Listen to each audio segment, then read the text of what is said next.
I've been meaning to make this video for a long time, and I figured I better do it now that I sold the Garmin a1i that's on the left there.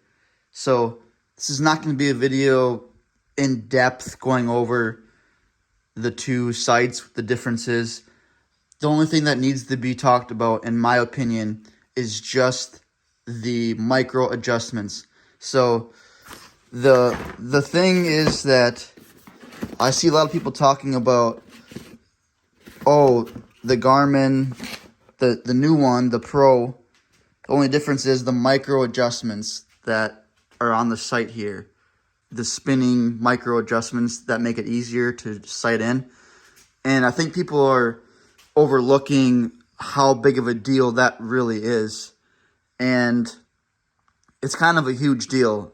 The sight here, when it comes to adjusting this sight, first of all, these screws here, they strip out really easily. I don't know what it is. They're like cheap screws or something. But just adjusting it, like, it seems like you can't get an Allen key to really fit it perfectly.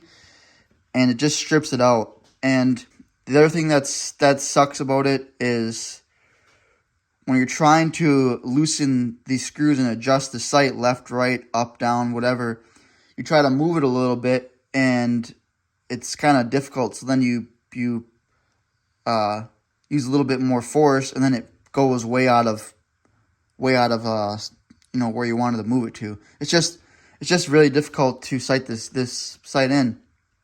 And I know people might think, well, once you sight it in, then you're done. You don't have to worry about it anymore. But I don't know about you guys. Maybe it's just me personally, but I find myself adjusting my sights a lot more than you would think. And so, it's really just a pain. With this sight here, when you're loosening these screws, first of all, these screws that they made, they seem to be a lot better screws. The Allen key fits really good, and they just don't seem to strip out.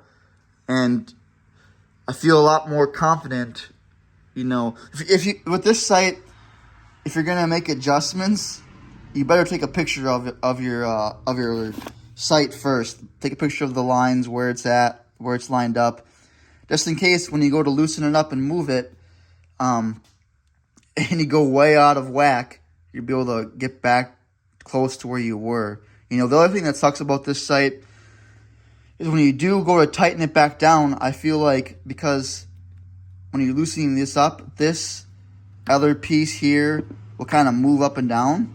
So when you go to tighten it back up, you think it's tight, but this still will have some play.